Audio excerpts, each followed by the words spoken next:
All right, so this is in reference to maturity models.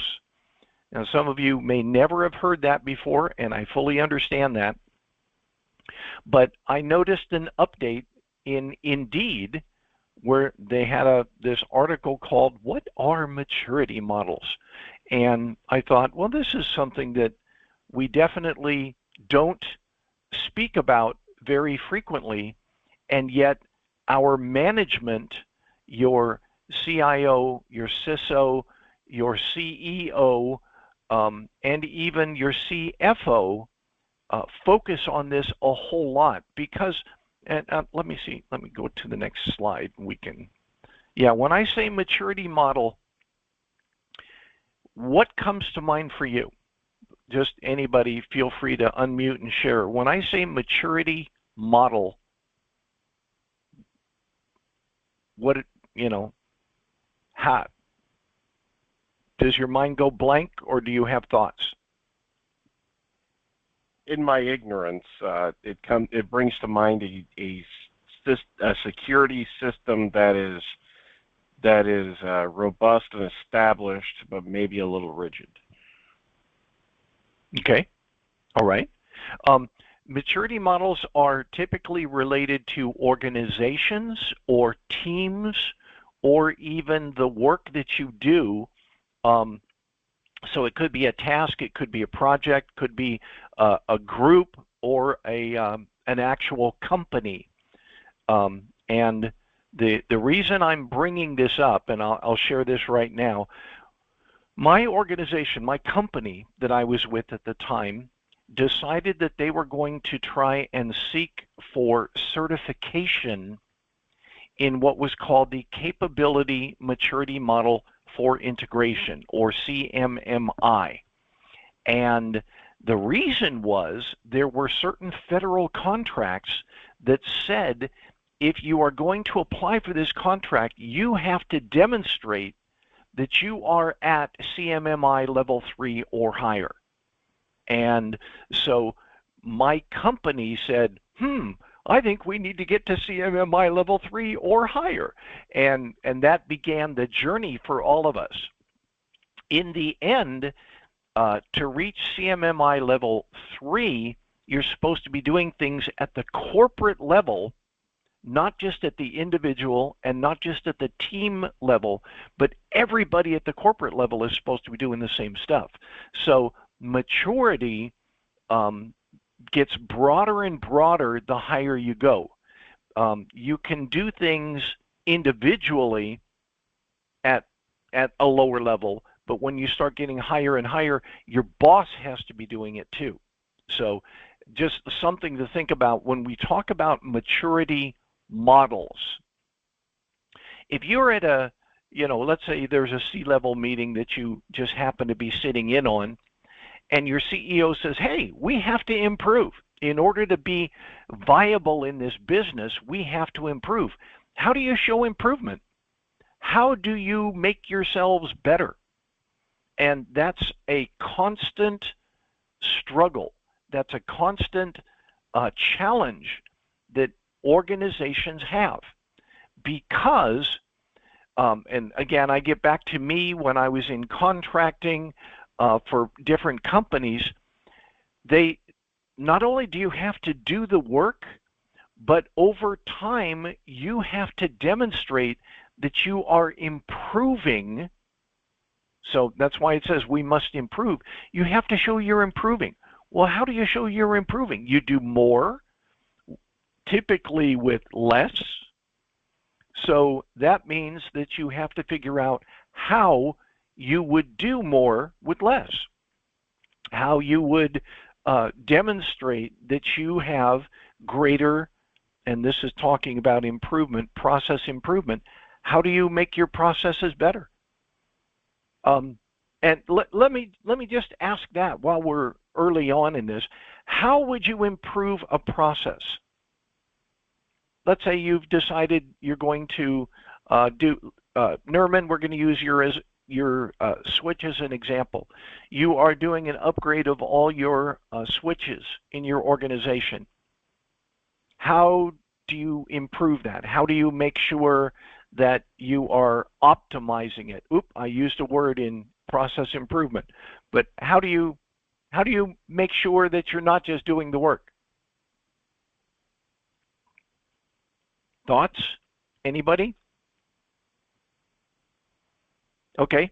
And that is totally okay when we're talking maturity models, getting you started.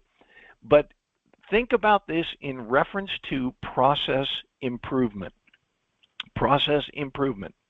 And Peter Drucker, who has written something like 48 books on business process management and business management, used this phrase. Others have used it too, but this is a phrase that Peter Drucker uses. It says, if you can't measure it, you can't improve it. In other words, if you don't know what you're doing, how can you know how to do it better? Make sense? Peter Drucker said this, and of course a lot of other organizations and writers have said, oh, he's full of it, or whatever. But think about your business in terms of how do we do it better? Yes, we do it today, but how do we do it better tomorrow? And it's a big challenge. It's a big challenge. So let's talk about what we call maturity models. Ooh, my camera just went crazy. All right. So this is my phrase, okay? This is what I describe and why it's important to you. If you are in a process improvement effort using the maturity models as your goal in this, and you can grasp what goes on with process improvement, many of the people around you don't and won't. I can remember I had this one conversation, actually I had several, with this one individual who, as his manager, I was saying, I need to know what you're doing and how well you're doing it. And his response was pretty flippant. He said, I'm too busy doing the work to tell you what I'm doing. I'm his manager, and he basically said, no, I'm working too hard to stop and tell you what I'm doing. Well, he didn't last very long with me, because who's responsible for the success of this organization? You or me? And in the end, I'm the one that's responsible, so you become a business risk. If all you're doing is, you're doing the work. This is my turnip truck analogy. If you get hit by a turnip truck, how does your organization keep doing the job? If you're, holed up in a hospital with a compound fracture of your leg, you can't do the work. You're not there to do the work anymore. How does the work get done within your company? That's a way to think about it. And I call it, if you get hit by a turnip truck. Think about it. Think about it. Process maturity, if you can understand process maturity, you will be way ahead of most of your coworkers who are doing what this one guy said. Hey, I'm too busy doing the work. Nope, you always have to be thinking about how to do the work better. All right? So here's what Indeed says about a maturity model. It can be in business, it can be in software, it can be in projects or whatever, and it measures how well you're doing what you're doing, also what you are capable of doing. All right? Sounds kind of nebulous, but from a management standpoint, this is exactly what a manager is trying to get everyone in the company to do. Okay? Not just do the work. Because I'm going to bring it down to the simple. Let's say you do XYZ work, and you do it for $80,000 a year. But they can hire somebody who does XYZ amount of work for $75,000 a year. Your company has just saved $5,000.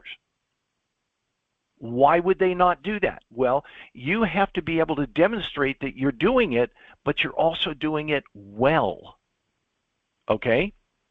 So as you're doing this, this is how you demonstrate that you are an asset to your team, because you can show how well you're doing these things. Okay? Organizations can identify where you're at, establish goals for where you want to go, and determine where they're falling short. I've got this one business unit that's spending X amount of money, and I've got another business unit that's spending less and doing the same work. How is it that these guys can be more successful doing the same work as these guys? And when I say guys, I mean people. How is it? If it's basically the same work, is it that these folks are working harder? Maybe not. Is it that these folks are more talented? Maybe not. But in the end, you're trying to do what's called process improvement. Not just do the work, but do the work well. And this is something, Chris, you and I spoke about. I shared with you long ago. The first thing you want to do when you get hired into a new organization, you remember this conversation, Chris? The first thing you want to do, and for many people, they don't understand this. The first thing you want to do when you get hired into a new organization is to train your successor. Train the person that's going to come after you so that you can be upwardly mobile. If you're doing XYZ, you arrive, as a cybersecurity SOC analyst, you want to be the person that they identify as being the next SOC lead. Chris. 5 years of learning. I'll add a amendment to that. Not only that you must prepare to train your successor. If you can't, or you don't know who your successor is going to be, or you have no idea what that is, at least document what you're doing and have it right on a SharePoint, ready to go. I'll go ahead and share this story. I feel I'm clear to share this story. We had to do something for our overlords, and I'll let you read between the lines of that one. And the overlords has asked us to take everybody off this certain software. And they asked that everybody has to justify that use of that software. And oh, by the way, your great grandbosses have to approve what that justification is. So my colleague to the side of me had the idea of creating a SharePoint site, have a spreadsheet ready to go, and it gets shared with anybody who's a stakeholder involved with it. My colleague to the side, I love him very much as a professional colleague. He gets possessive. And he goes, I don't want certain people on this spreadsheet because I'm afraid that they're going to mess it up. Which I didn't start a fight with him. I quietly went to a colleague who is side-ish to me. I'm not sure where he is exactly. And I go, hey, my anniversary is coming up this Monday. By the way, my anniversary of my wife is coming up this Monday. If for some reason somebody were to scream real loud, where's my software? I created another sheet on that spreadsheet that says, here's the process you follow. Guy picked it up like that, and he goes, hey, Chris, I'll take care of you. And that, to me, is the reason why I would add the amendment. At least document your processes so you're ready to teach somebody to replace you. So it's kind of related to what Scotty is saying of be ready to teach your replacement. Thank you. That is exactly right. That is exactly right. For people who are doing service desk work, your key is your knowledge base. Your knowledge base allows your processes to be consistent and repeatable. So it's not just you working hard, it's that you have figured out how to do it in an optimal fashion. It's called a best practice. And then you wrote that best practice out so that the people coming along behind you can do the same thing you did to the same level of quality. They don't have to relearn how to do things. You just made it more, you made your company more efficient by writing a knowledge article, or whatever you want to call it, or an SOP that says, here's how to do this. And oh, by the way, when you have documented it, that means that you no longer have to do it. You can give it to some other flunky to do, and you can do the more fun stuff, the more intensive stuff, the more things that require your intuition rather than just your hard work. So yeah, very good, Chris. That's exactly right. So back to this slide. Here's another one. Maturity models, thank you. Maturity models can be applied to any process, department, or industry, including cybersecurity. Okay? So, maturity models emphasize learning and improvement. And I'm going to talk about levels in just a moment. I think that's the next slide. But the models allow you to say, where are we on this maturity scale?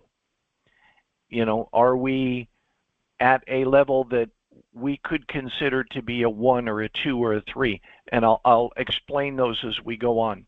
But the maturity model is where you can basically claim that you are, you are as a group or you are as a company, and demonstrate that through things like our knowledge base, our SOPs, our training models, etc. All of those things figure into what's called a maturity model. And most maturity models, not all, but most maturity models contain 5 levels. And this applies to software development, this applies to risk, this applies to operations, this applies to entire companies. Like I mentioned, CMMI is a corporate level certification. In other words, everyone in your company needs to be doing things at the same level.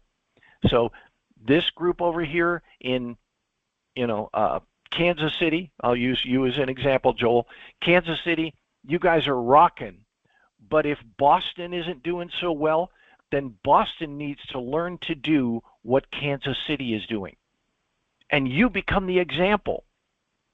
You become the person that your company is going to say, well, Kansas City knows their stuff. They can demonstrate their maturity. So I'm going to send somebody from Kansas City, Joel, I'm going to send somebody from Kansas City to Boston to teach them how to do this. You become the trainer rather than the trainee when you understand maturity models. So here are the 5 basic models, and everybody starts at level 1. And that basically means somebody says, go upgrade this switch, and I go upgrade this switch. Ta-da! I'm done. That's called ad hoc. When it's requested or when it's needed, we do it. Okay, that is ad hoc. But number 2 talks about the discipline of doing it. And number 3 talks about defining how to do it. So when you're talking about your knowledge base, that's up in the 2 and 3 level, not at the 1. The 1 is you go do it. 2 or 3 is you document how it's done and you verify that it's a best practice. That's the 3 level. Okay? I'm going to change slides to one that's a little more descriptive. It's got some tiny little letters, so I do apologize if you can't read it, but we'll go through it. Level 1, it says you are unpredictable and reactive. That means that when something arrives first thing in the morning, you work hard till the end of the day to try and complete it because you want to await the next thing that arrives tomorrow morning. It's called being reactive, and it's not a good place to be. It's going to make you run and run and run and never feel like you're getting accomplished because everything new strikes you as a new challenge, a new task. You know, one more thing to add to my pile of to-dos, okay? And it's called reactive. And you never want to stay reactive. It will give you wrinkles, okay? Being reactive.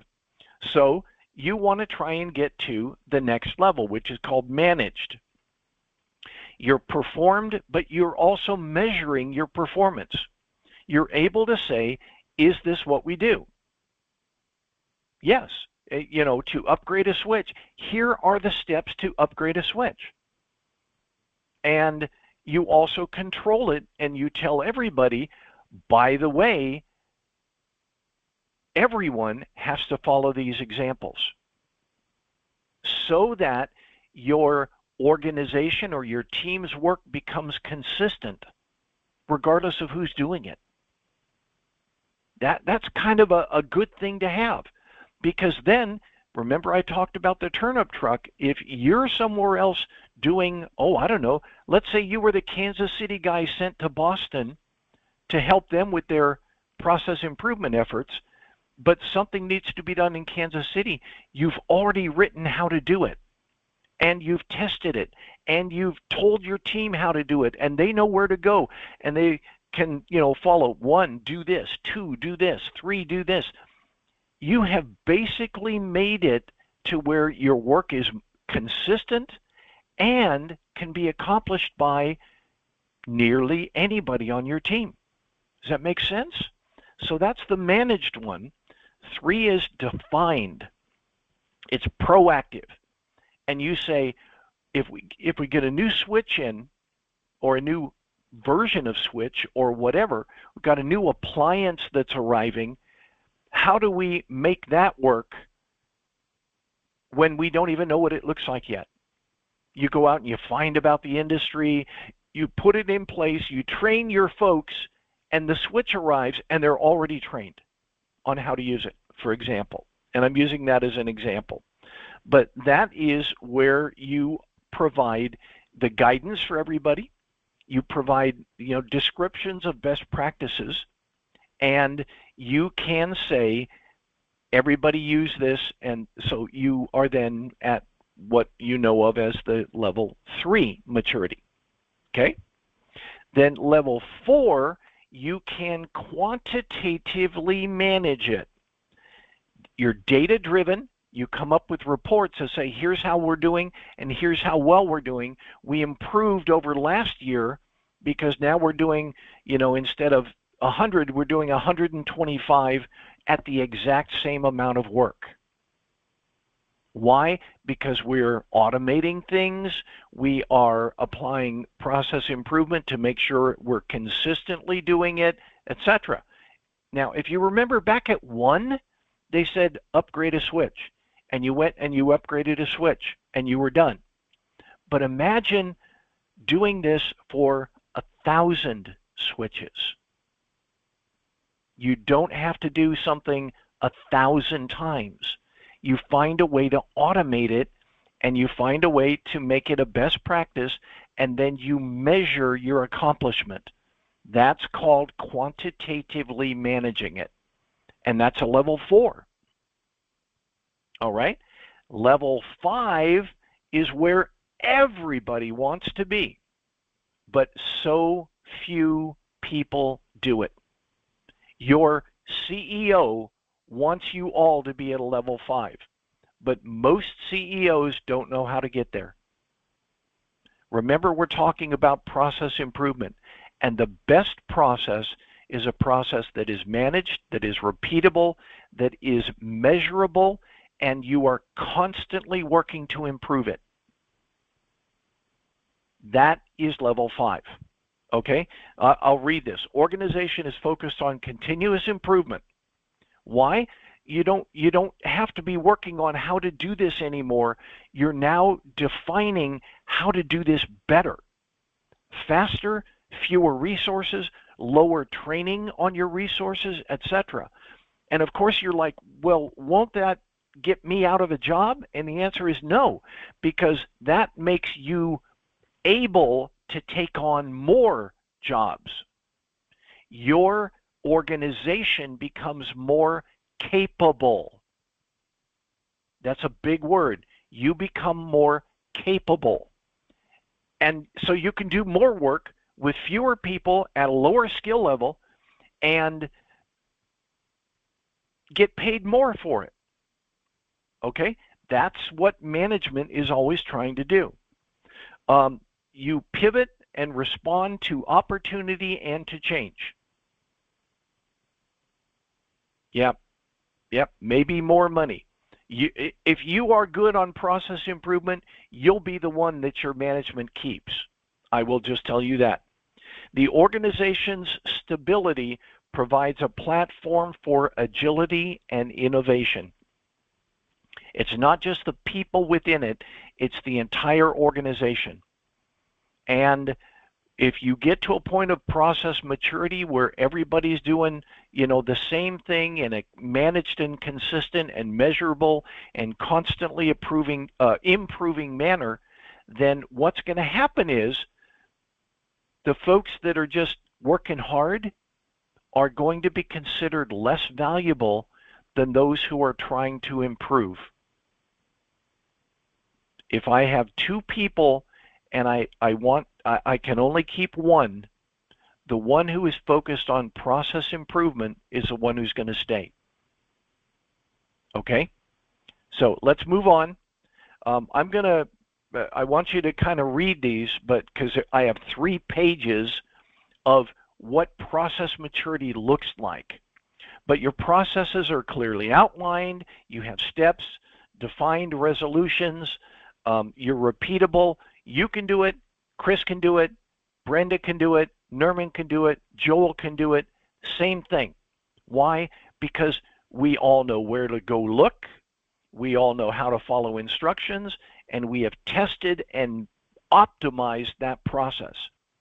So it's no longer Scotty, he's the guru on how to fix a router. No, you don't need gurus anymore. Everybody in your organization has the ability to do this because your organization has positioned itself for process improvement, continual improvement. You're standardized, you're efficient, you're documented. Like Chris, you mentioned that. Documented. You are managed and controlled. Not only how to do it, but you know how long it's going to take to do it. If you've ever been to a auto repair place, they have these big books.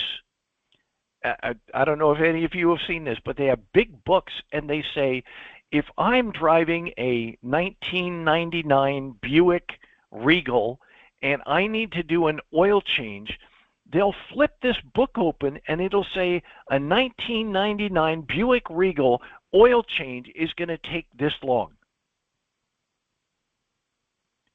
And they are that good at it. Why? Because it's been done thousands of times, and they have documented it so that they know how, number one, to estimate the time it's going to take for them to do it, and number two, what to charge you. So you don't get to a Bob's repair shop and you say, how long will it take you to do a oil change? Gee, I don't know. Well, what are you going to charge me? Gee, I don't know. I'll let you know. Maybe not. Joel, added benefit, documenting the steps enhances personal understanding. Yes, you end up getting smarter, not because of what you know, but how you know where to go find it. If you aren't doing knowledge base searches all the time, you're not maximizing that knowledge base. Yeah, good one. You're able to teach others. Teach others. And did you notice the last line of the chat? You can enhance their productivity.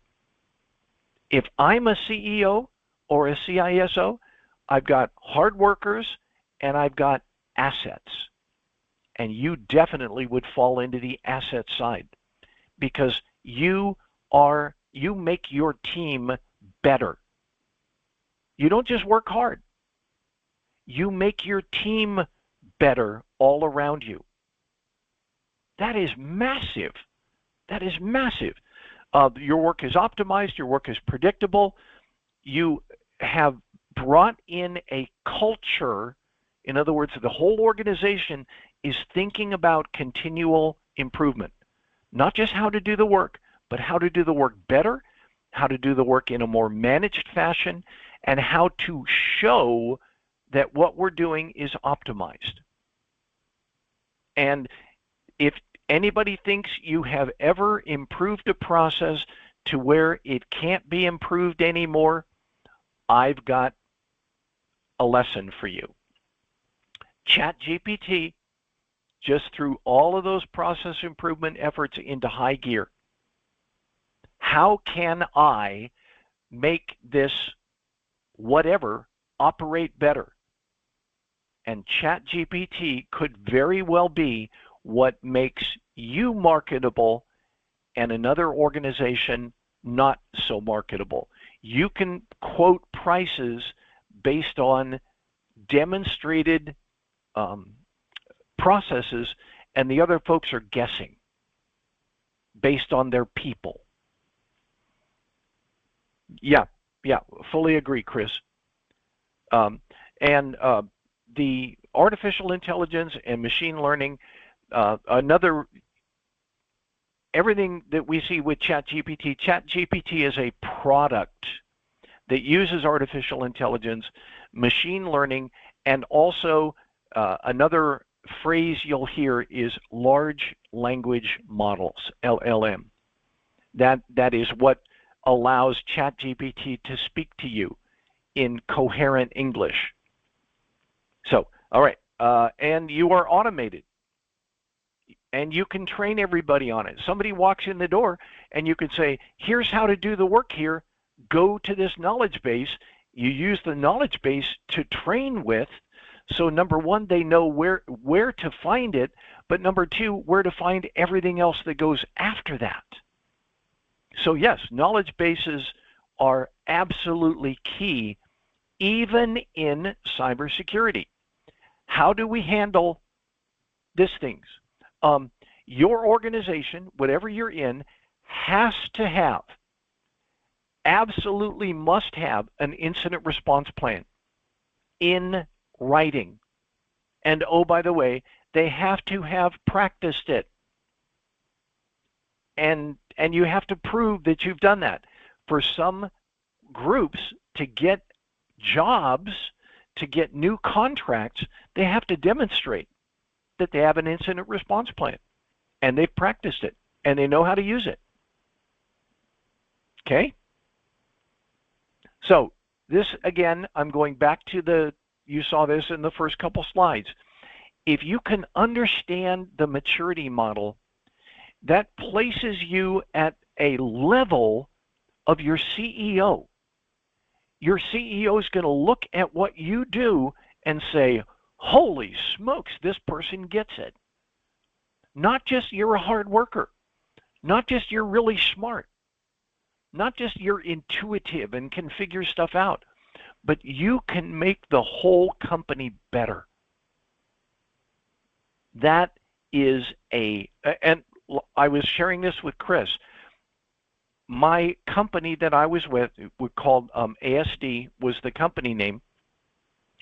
We endeavored to get to CMMI capability level 3. At level 2, certain groups achieved level 2 pretty easily. But then what they did was they took this level 2, level 2 from this group, level 2 from this group, level 2 from this group, and said everybody has to do this for us to reach level 3. And guess who those groups were? Me and Donovan and Lou and that sort of thing. Our process efforts then became the standard for the entire company. And all of us ended up staying with the company and getting promoted into senior positions. I can't say it any more strongly. You have to understand continuous process improvement, and the way it's measured is that 5-level maturity model. Okay? So I'm going to back up to that model so we can talk about it. Anybody have any discussions or comments? Anything you want to bring up? I love your chats, Chris. That's why I brought them up. And Joel. Not to say it was not just me, it was Jill too. Right. Any discussion before I finish the recording? Go ahead. Yeah, I just want to say, I mean, I have some feeling like, and I'm not saying this because of just my organization, but I heard from other people that we do improve, like when we don't have choice. So when there is no other options, like, and then we kind of like go up. That's my feeling. Like I have feeling that companies, organizations, businesses, like they do something when they don't have choice. Like, so, like, let's talk about those switches, for example. Like, if the switch is dead, so there is no other choice than to put the new one to replace it. I don't know. I have that kind of feeling. I'm not saying that. I know it's not everywhere like that, of course, but I agree with you. I have that feeling. And the other thing, like, about like thinking about your successor or someone coming after you, like doing the work. I also have feeling that people like, let me do my job, let me complete this task, so that I'm kind of fine, and I don't care about the next person. I will give you one example. I was so frustrated and so angry. Like a couple of days ago, we have outage in one of our commercial buildings, and I went to server room, and there was some issues with some of the switches. Some ports were dead, and some businesses didn't receive any internet connections, and nothing was labeled. Nothing. The worst thing, there's some kind of rule, like how we put those switches and patch panels and how they're like connected in order by numbers, and even if it's not labeled, like you should be able to kind of figure out. No, it was actually mixed. Everything was mixed, and instead like spending there like 45 minutes, I spent like 3 hours. I had to disconnect other businesses from the internet in order to trace cable and find the one they're like not receiving the internet connection, and then I was just like, I have to check the switch configuration, check those ports, why they're like that, are they properly configured, can I do something about that? And it took me so much time, and I finally fixed everything, but I was thinking like, like this is like really bad, like, like it's extra work. I know it's extra work doing those things, but it helps a lot and saves a lot of money. And I was talking to my manager and saying like, hey, you know what? This could save you a lot of money. So first of all, you paying me, like, and that was after my hours. So you're paying me a lot for this to do. Second, like, because I nothing was labeled, and I have to disconnect almost everyone from the switch in order to find the units that are not receiving the internet. So you receive so many calls, like people started calling, hey, we lost internet, what's going on? Mm-hmm. And then everyone was calling me, like, so hey, what are you doing there? I said, like, well, I don't have choice. Like, so that's the only way to do it, because nothing is labeled and everything is even like mixed, like, so nothing in order, Right. nothing according to code. And I don't have choice. And that's really kind of bad for the business. Like, Right. your business reputation is kind of going down. It's a lot of things. Like, I don't know. That's what I'm thinking. Yeah, I fully agree, Nerman. And that's where you become a real benefit when, excuse me, you get into your boss's head and you present something as what, in management realm, it's called a value proposition. In other words, the pain of not doing it becomes greater than the expense of having to do it. And so you put it in terms of why this is something that will benefit us in the long run. It will make us work better, or with fewer mistakes, or with fewer errors, or higher customer satisfaction. You have to put it into terms that your CEO is going to understand. And then in the end, the CEO or CIO or whoever will be the one that says, we have to do this. Exactly what you understood very early on, you have to convince your boss, and the way you do it is through what we call the value proposition. The need to do it